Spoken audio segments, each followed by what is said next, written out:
नमस्कार मंडळी. तर आज आपण पाहणार आहोत खारी, जी आपण चहासोबत खातो. ती प्रत्येक वेळेस आपण बाहेरून आणतो. ती कशी बनवली आहे ते आपल्याला माहीत नसतं. म्हणून आज आपण ही रेसिपी घरीच बनवत आहोत. तर चला रेसिपी सुरू करूया. त्यासाठी इथे मी 2 कप मैदा चाळणीने चाळून घेतलाय. चाळून घेतलेल्या मैद्यात तुम्ही तुमच्या आवडीप्रमाणे ओवा किंवा जिरे घालू शकता. इथे मला खारी प्लेन बनवायची आहे म्हणून मी फक्त चवीनुसार मीठ घातले आणि पाव कप तूप घातलेलं आहे. आता हे तूप आपल्याला पिठाला चांगलं चोळून घ्यायचं आहे. ज्याच्यामुळे आपली खारी हलकी होण्यास मदत होईल. आता तुम्ही तूप चांगलं दोन्ही हातावर चोळून मैद्याला लावून घ्या आणि त्याचा एक गोळा करून बघा. जर तुमचा पिठाला तूप परफेक्ट लागलेलं आहे असं समजा. आता इथं मी थोडं थोडं पाणी घालून पीठ चांगलं मळून घेत आहे. इथं तुम्हाला घट्टसर असं पीठ मळून घ्यायचं आहे. तुम्हाला जास्त पाणी न घालता पीठ छानपैकी मळून घ्यायचं आहे. तर इथं मी पीठ मळून घेते. तोपर्यंत तुम्ही आपल्या चॅनलला जर सबस्क्राईब केलं नसेल तर सबस्क्राईब करा, जेणेकरून माझे पुढील येणारे व्हिडिओज तुम्हाला पाहायला मिळतील. तर इथं मी थोडं थोडं पाणी घालून आपलं पीठ छानपैकी मळून घेत आहे. जास्त पातळ नाही आणि जास्त घट्ट पण नाही, असं आपल्याला पीठ मळून घ्यायचं आहे. तर इथं तुम्ही बघू शकता मी पीठ असं छान मळून घेतलेलं आहे.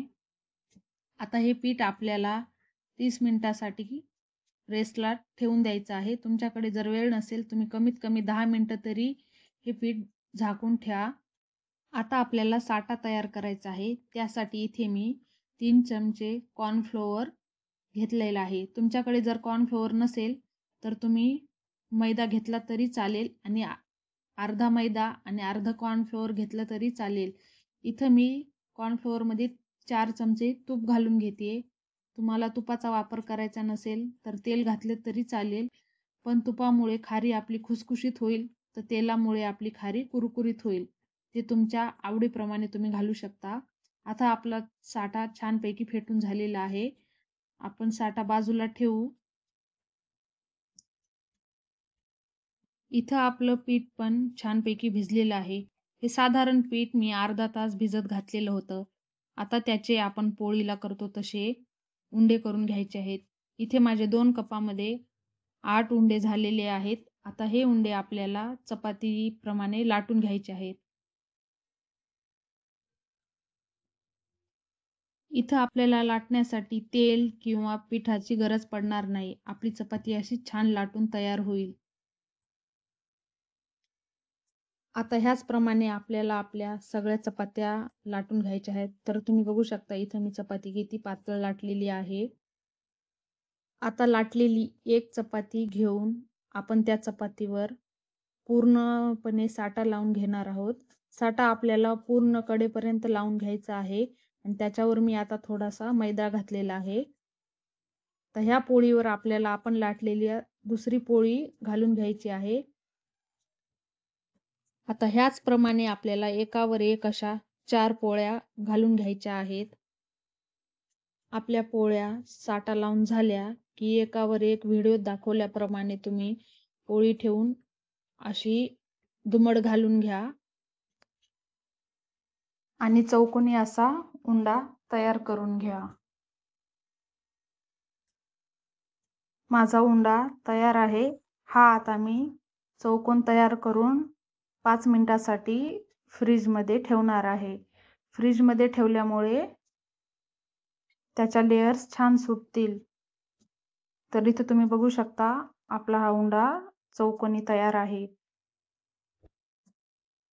आता इथं आपलं फ्रीजमध्ये पीठ भिजून झालेलं आहे. म्हणून मी किचन ओटा क्लीन करून फ्रीजमधून पीठ काढून थोडंसं मैद्यात घोळवून लाटायला घेत आहे. तुम्हाला ही चपाती अगदी अलगद हाताने अशी लाटायची आहे. जास्त जोर लावून जर तुम्ही चपाती लाटली तर आतल्या लेयर्स तळल्यानंतर सुटणार नाहीत. म्हणून तुम्ही ही चपाती अगदी अलगद हाताने लाटा. तुम्हाला चपाती ह्या साईजची अशी लाटून घ्यायची आहे. आता तुम्हाला खारी तुमच्या आवडीप्रमाणे कट करून घ्यायची आहे. मी इथे उभे कट करून घेते, नंतर आडवे कट करून घेणार आहे. तुम्हाला ज्या आकारात खारी आवडते त्या आकारात कट करू शकता. आता इथं सुरुवातीला मी उभ्या रेषा कट करून घेतल्या आणि आता आडव्या रेषा खारी कट करून घेत आहे. तर आपली खारी कट करून झालेली आहे. आता तुम्ही बघू शकता आपल्या खारीला आताच किती छान लेयर दिसत आहेत.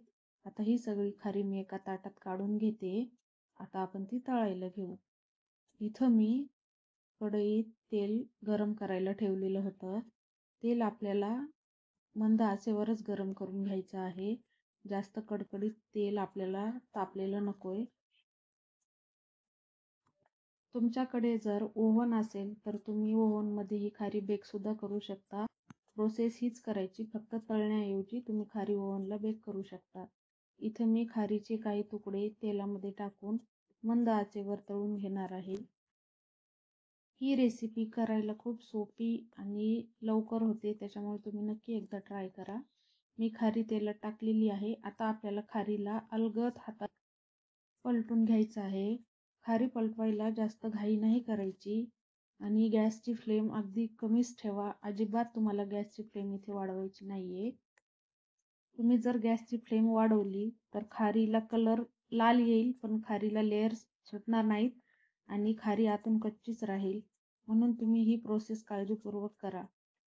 तर व्हिडिओत बघू शकता तुम्ही खारीला लेयर्स किती छान छान सुटत आहेत. आपली खालची बाजू आता थोडीशी गुलाबी झाली आहे, म्हणून मी खारी परत एकदा पलटून घेत आहे. आता ही खारी आपल्याला अशी शांत तळू द्यायची आहे.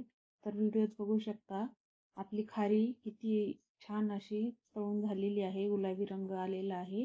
आता ही खारी आपल्याला काढून घ्यायची आहे. इथं मी खारी काढून घेते. तर तुम्ही बघू शकता आपल्या खारीचा कलर किती गोल्डन ब्राऊन झालेला आहे. आता मी ही खारी काढून घेते आणि लगेच दुसरी बॅच तळायला टाकते. तोपर्यंत तुम्ही व्हिडिओ आवडला असेल तर लाईक करा, शेअर करा आणि माझ्या चॅनलला नक्की सबस्क्राईब करा. धन्यवाद.